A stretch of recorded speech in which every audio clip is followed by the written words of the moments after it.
Welcome everybody back to A&M in the AM, episode 10. Big and today we have a special episode for you guys. This is something we've been talking As about. promised. Yeah, we've been talking about this for the last couple of weeks. I would say 3 or 4 now. And we actually have one of the guys from the Hohlbein Wiffle League here. We have Grant. We have Grant Hohlbein from the Wiffle League. Say hi, Grant. Hello, thank you guys for having me.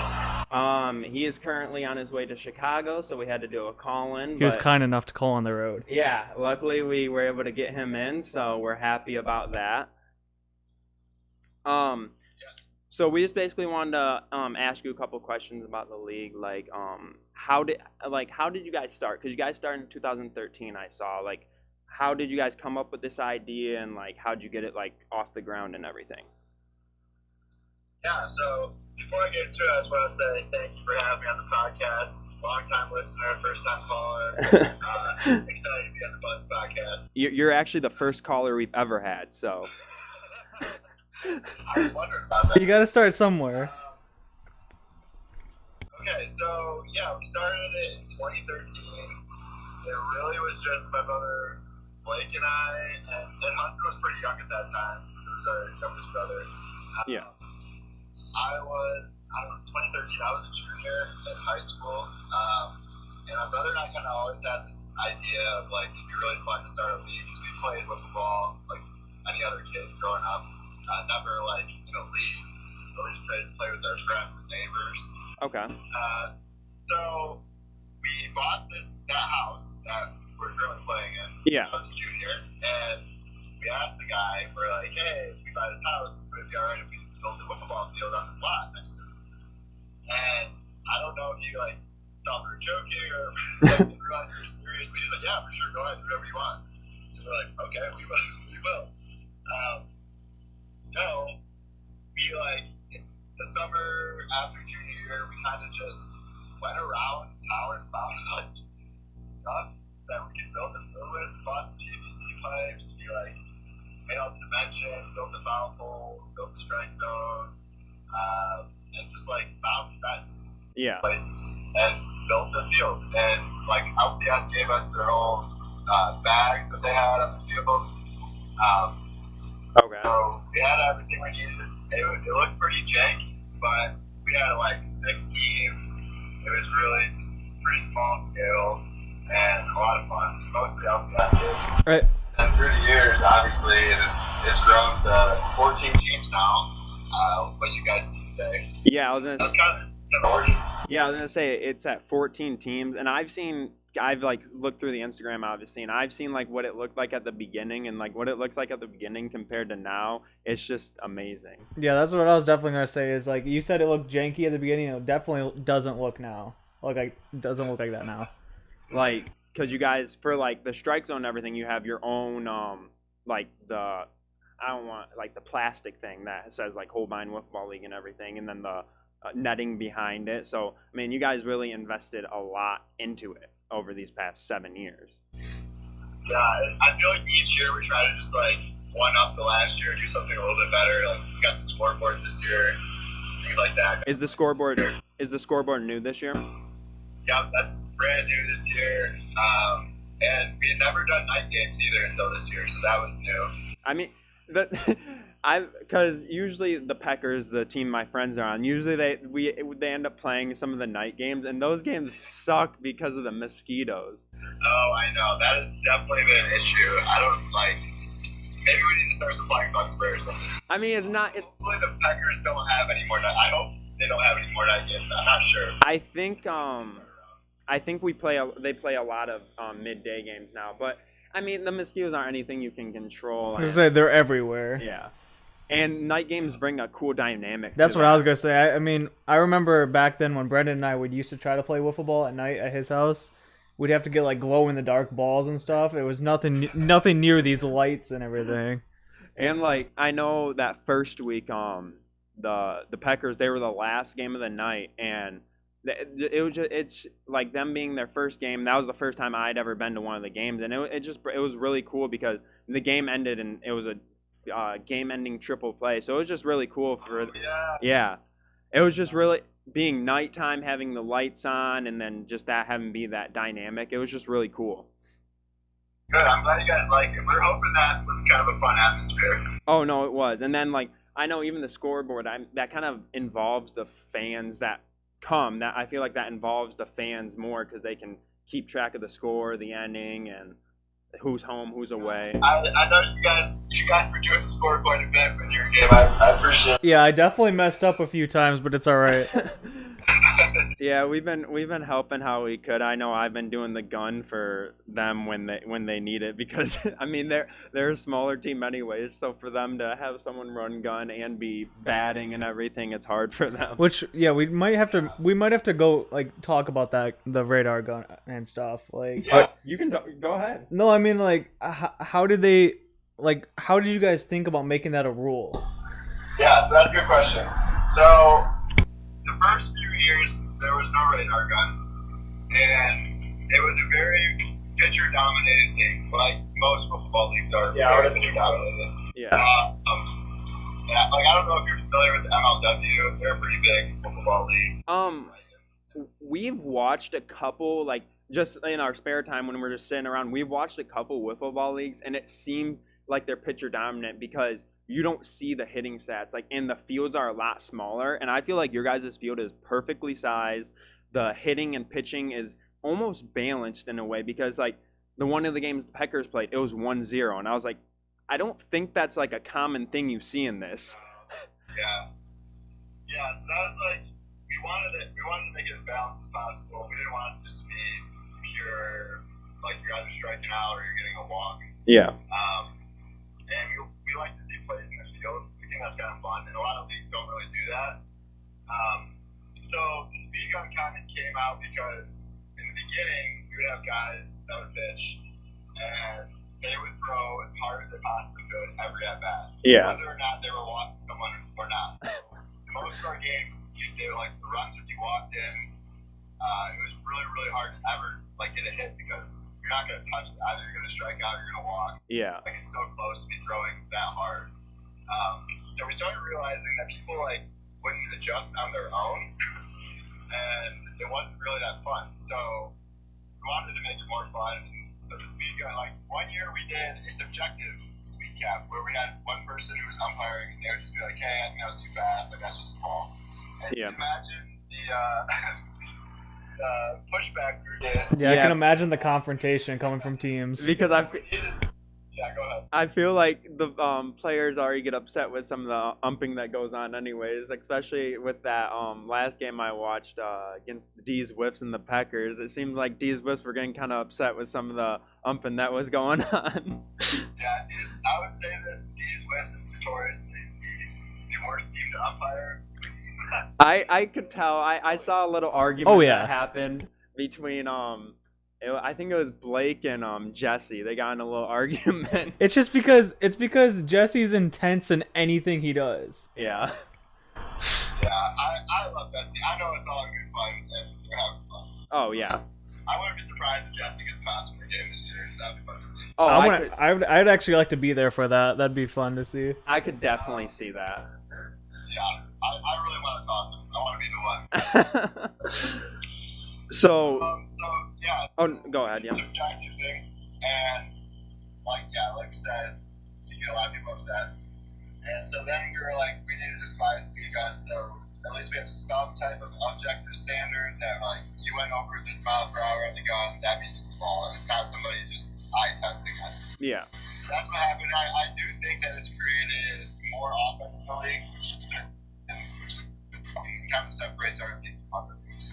Oh yeah, you definitely see the offense because even when I was scrolling, because you guys posted all your stats today and everything on the Instagram, and when I was scrolling through, like some of those hitting stats are insane, and I mean you see a lot of them coming from former baseball players and stuff, but that's just because they have good eyes and stuff. But still, I mean, some of my friends, they never played baseball in their life, and they're out there, they have decent averages, and I mean it definitely does create more offense. I feel as though because at the same time you're making hitters hit at or swing at those close pitches, but you're also trying to make the pitchers bring it down a little bit. Right, exactly. And that's like same philosophy of why we adopted the first pitch strikeout. That's what I was about to ask about. Or first strike. Yeah. Where you can't take the first strike looking or else it's a strikeout.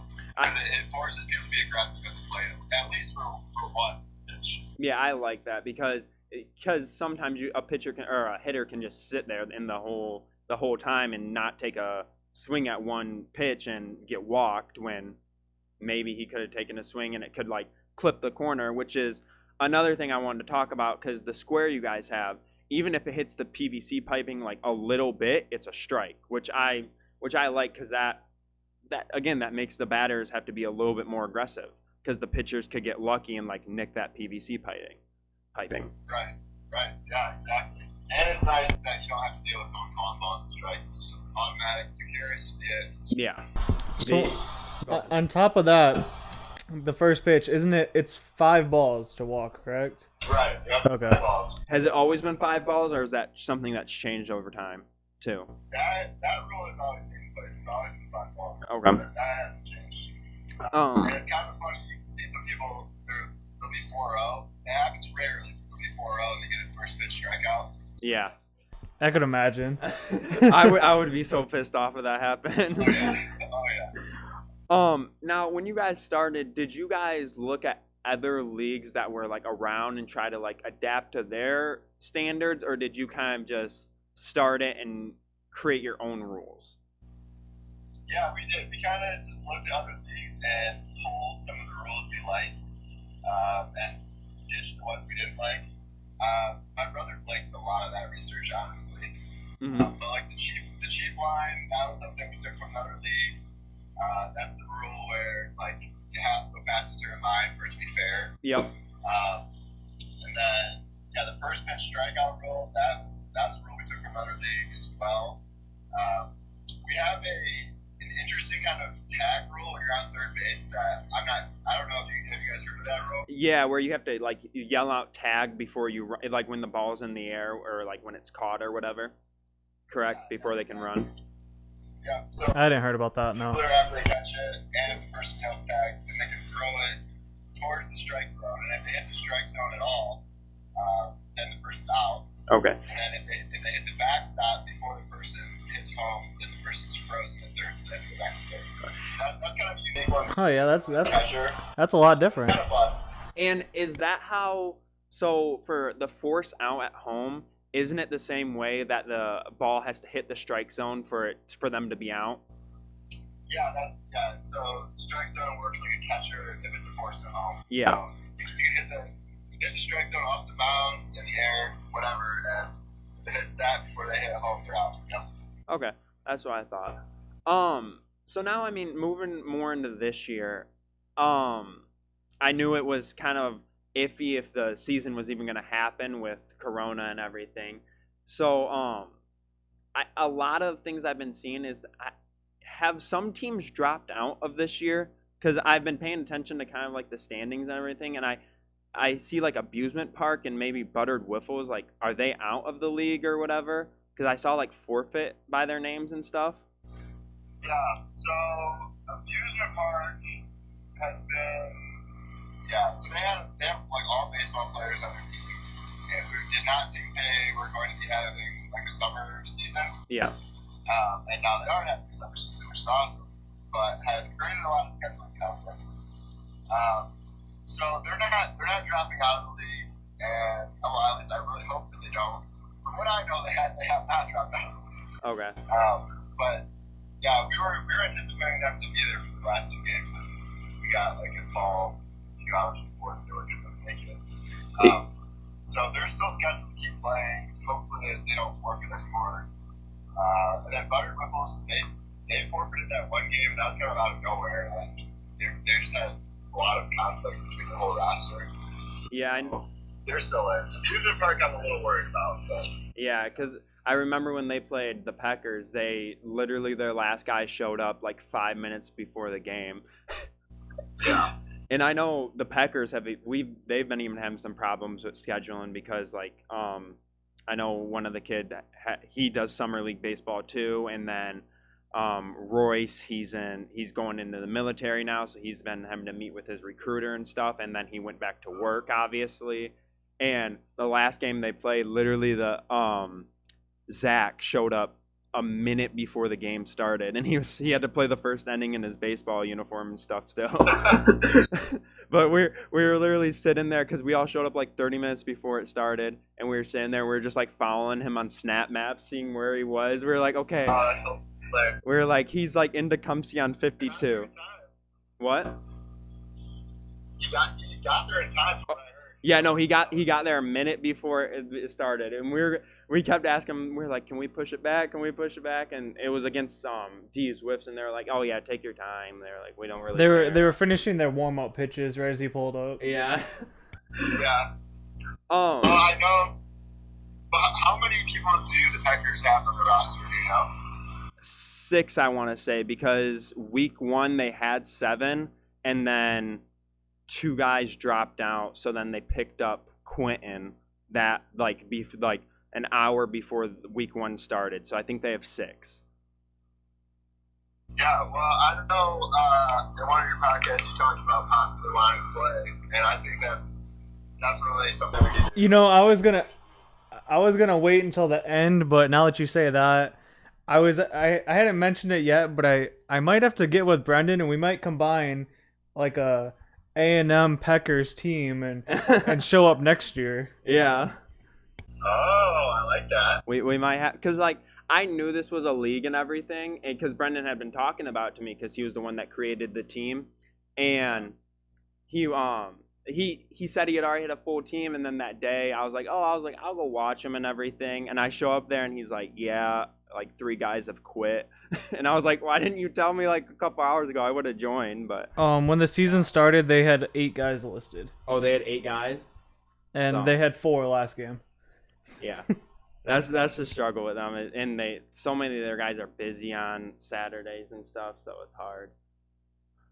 Yeah, it just sucks that you and Moore are like at the games and they need guys. Yeah, that's why I was suggesting, because I knew PBA.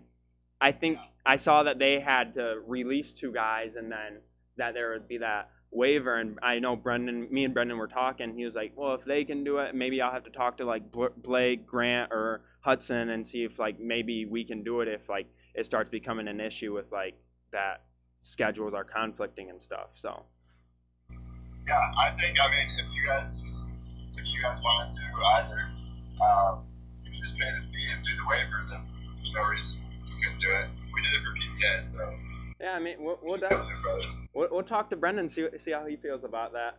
So I mean, especially like we want to include people, and we don't want people forfeiting or anything like that too. Yeah, and that's the one thing that the Packers have always been worried about, is that they don't want to forfeit a game because it's been close sometimes. I knew last weekend, Brendan, literally the day before me and him were talking, he was like, I don't even know if we're going to be able to play. And then we went to Ann Arbor on Saturday, and he was like, I don't even know if Zach's going to be able to show up. He was like his game was supposed to start at 2:45, and they played at 6, and he was an hour away. So he was like, I hope he's able to show up in time. Now the other thing I wanted to mention, is a little controversy I've seen, is so PBA, Packers played them. It was the second game of the year. It was week 1, second game of the year, and there was some talking back and forth with Jude, to a couple of our guys, and I think I realized that Jude's a bit of a talker in this league. And then I realized on the last power rankings that Jude was throwing a little bit of shade at the Packers, saying that they shouldn't be at, I think we're at 5 or 6, saying that they deserve to be lower, that they aren't good enough. So, yeah, and I mean, all I want to say is that when the Packers played Jude, he didn't have a hit. He struck out 4 times. See, Andrew takes this personally because he's the team manager at this Yeah. point, so it really hurts him. I like that. I like that you should take it personally. Oh, I definitely am, because as soon as I saw Jude comment on that power ranking, I was like, you can't, no. I was like, you struck out 4 times, you can't be talking like that. And I knew it bothered Royce. Royce was getting into it when Jude was talking to him the whole game. Yeah, you gotta learn that Jude's gonna run his mouth. Yeah. And usually he doesn't have the play to back it up, but it doesn't really stop him. Yeah, no, I could tell that. He was talking the entire time after every single strikeout. He definitely hangs his hat on his managerial skills. Because he created that team from scratch. So, he's more about finding the right guys. But yeah, so Packers at number 6, right behind PJ number 5. Yeah. They had a little rivalry there. Yeah, without a doubt. I mean, I think it started that second game of the year. So now moving on to the end of the season, there's 2 weeks left, correct? We just finished week 3, so week 4 and 5. And then going into the end of July, so how do the playoffs work exactly, or like the tournament or whatever goes on? Yeah, so playoffs will be, I believe, August 1st and 2nd will be most of, and then July, so it'll be July 31st, August 1st, and August 2nd. Yeah. So you'll be seeded, basically whoever wins the Eastern Conference and whoever wins the Western Conference get an automatic bye. Okay. And depending on who gets the 1 and 2, will really depend on like head-to-head. Usually they play each other. Okay. And then after that, you will be ranked. In the past, we've done ranking by like where you finish in the conference. So you might have a bad overall record, but if you finish second in your conference, you did well towards the like later part of the season. You can still have like a 4th seed going in. Yeah. I don't know if we're going to this year. Might just go off overall ranking, and then winning the conference is like your prize. Yeah, because I was going to say, not to throw shade, but there's a couple not so good teams this year that I don't think have a win yet. Yeah. Like Carol Batskins, I think, is one of them. Yeah, and they most likely will get the 14th. I was gonna say I'm correct there. They haven't won a game yet, right? Yeah, that's correct. They're 0-6. Okay, yeah. It's hard. They're the only girls team in the league. Yeah. They're all girls. So does that mean my main guys, the Wifflers in training, are gonna be the 13th seed because they have like 1 win? They could potentially. The Wifflers in training, they were an interesting team because they were. It was entertaining to watch them though. They were so like. They were so down on their team, and the first pitcher that went in there, he was just like doing horrible, and they were like, "Just get out of here, you suck. Why did we put you in to start?" No, they were trying to like trade everyone on their team during the game. No, and the fact is they were like, "Yeah, we need to pitch our bad pitchers versus the Peckers, so then we can have our good pitchers versus D's whiffs." When the Peckers was the more realistic win for them. Oh yeah. Which made no sense whatsoever. I was sitting there doing the gun, and they were saying that, and I was like, in reality, I was like, the Peckers were the more realistic win for you. They had the less wins. They probably weren't that as good team when D's Whips has people that are hitting like 5-6 home runs a game, and it just didn't make much sense to me. No, yeah, that's a managerial problem over there with training. I don't know what's going on. They're very entertaining to watch. Oh yeah, without a doubt. So the seedings will go probably by just overall ranking. Then how will like the playoffs work in general? Like so semifinals and stuff late on Saturday night or? Right. So everyone gets in the playoffs and then the 2 buys, and then so we'll have 3 games Friday night, July 31st. Which will just be like the first round games. Okay. And then we'll finish up the rest of those first round games on Saturday. Like in the morning, we're only going to play 7 games on Saturday. Okay. And then quarterfinals will then be finished on Saturday. Okay. You can go ahead. Okay. So on Saturday, we'll do the quarterfinals of the last 4 games on Saturday. And we're going to make it so there's no night games, so we're not dealing with like any issue problems. Yeah. And then the semifinals, all of those games played on Sunday, kind of during like the day. Okay. Yeah, the times I just don't remember exactly today, but they're all in the Google Drive. Like the schedule's all up there for the playoffs. Okay, yeah, we can definitely say something about them after this, or put them up on the screen or something. Yeah, and yeah, hopefully we get a big crowd. Usually we've done playoffs all in one day. It's been very crammed, but it's been really fun because everyone comes out and it's like we spend the whole day Yeah. killed, and it's just a good time. So we're afraid we're gonna lose some of that, but hopefully a lot of people come out for the semifinals and finals game. Yeah. So like that environment. I think with how the last time we played, because now you guys are at like a 2 weeks gap here, but last time you played it would have been the second to last game of the night. There was a decent amount of people there. I mean, both sides were pretty filled up. It was Wifflers in training versus the Peckers, and both sides were pretty filled up with people. I feel like a lot of people were there for Wifflers in training, but They had quite the crowd behind them. But yeah. But I feel like you guys, even with everything going on, you're still getting a decent amount of fans and people coming out to watch, which is really good. Yeah, that's fun. Usually playoffs is even bigger than anything you see in the regular season. So. Oh yeah. I'll be looking forward to that. Yeah, I'll definitely. I mean, I think I'll even be able to come on the 11th, even though it's my birthday. I'm gonna be out there. Oh wow. And if we are able to get things worked out, that'll be my first games I'll play. That would be exciting. It will be. Time to make an all-star push. Yeah. Do you guys have an all-star game or anything like that? You do? So that's something we should definitely talk about. Yeah. Yeah, we've done an all-star game pretty much, I think, every year except the first year. Okay. And that's been really fun. And we do we're still trying to decide on how we want to do voting this year, but historically we've always done the Eastern Conference votes for the Western Conference All-Stars. Okay. And every player gets a vote. And that's pretty fun. We just do a Google form that we send out to everyone. It can sometimes be a hassle trying to collect make sure everyone votes. Yeah. So we debated whether we should just do each manager of the team gets a vote as a representative of their team. But we'll figure it out. But yeah, we do an all-star game. We're going to do that July 19th, and the winner of that game decides who gets home field advantage for the finals. Okay. The final game championship. So we also do a home run derby that day too. So will that take place in between week 4 and 5 then? Yeah. So unfortunately, we won't have, which stinks because usually we have the full season done. Yeah. That's how things kind of worked out this year. Yeah.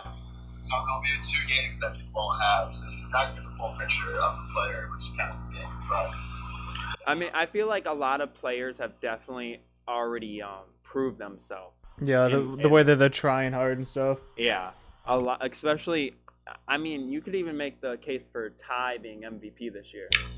Yeah. I'm a little biased since he's my cousin, so he'd get my vote. Yeah, but I mean, still he. What did Morris say? I can't hear him very well, but. He said, go ahead and say it again, Morris. I said that I'm a little biased because he's my cousin, but he'd get my vote if I were in it. Well, fair enough. Yeah, no, because against the Packers, he put up 4 home runs, I think. Yeah, he won Rookie of the Year last year, and it was very well deserved. He's putting up Lupe stat numbers right now. Yeah. Had a good rookie season, then just coming back and shooting lights out. Now the other thing I was really interested in about the league, and this would be the last thing we talk about, is the stat keeping, because I know you guys go really into that, and you have the full Google form and everything, everyone's stats, and was that something you guys started keeping early on, or something recent you started doing? Yeah, so we originally kept stats right away, but it was way less stats. Hits and home runs and strikeouts and walks. That was pretty much it. Yeah. At the beginning. And then Jacob Baker, which I don't know if you've met him yet. I don't think I have yet. Yeah, he plays on the Hohlbein Wiffle team. He does the podcast with me for the HWBL. Okay. He is kind of like an Excel guru, and he really stepped up our stats keeping. He made a whole system that we basically just plug them in from the game, and it comes out with all those like sabermetric stats, which is really fun. See that's what I was wondering. I was wondering if you guys like use like Game Changer or something for that, but that makes sense too. Yeah, no, Game Changer would be good, but he really just set up the whole Excel sheet. Because we do some things a little bit different than baseball. Like some things are a little simpler, but yeah, I mean, we still gotta go out there and keep all by hand. But it's kind of fun, honestly. It's fun to just be out there. Yeah, I like sitting out there and watching the games, even if it's for like an hour or two. It's still really fun just to watch, especially like that one game where the Packers won 1-0. I mean, it wasn't an offensive fun game, but it was just fun to see the pitching dominance. Yeah, it's a battle. Which, I mean, like I said, I feel like you really don't see that in your guys' league because all the other games you really see are like very high scoring.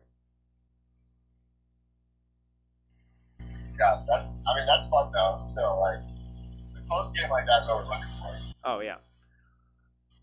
So I think that's all we got to talk about here. We just want to thank you for coming on. You were our first guest, first call in. So Thanks for holding up. yeah. I'm honored. I know for the HWPL podcast, we're trying to get each team represented. Yes. Yep. Don't be surprised if you guys get something up with Don Shea. Okay, yeah. I mean, I'm. Yeah, that works. I don't know if any of the actual players would be that excited to go on because I know I've asked Brendan and Quentin. Sure. Yeah. Yeah, I've asked Brendan and Quentin both to come on here and talk with us, and they've been kind of shy about it. So yeah, it would probably have to be me if anything. So, yeah, we'd definitely love to do that anytime you next time you guys do the podcast or whatever. But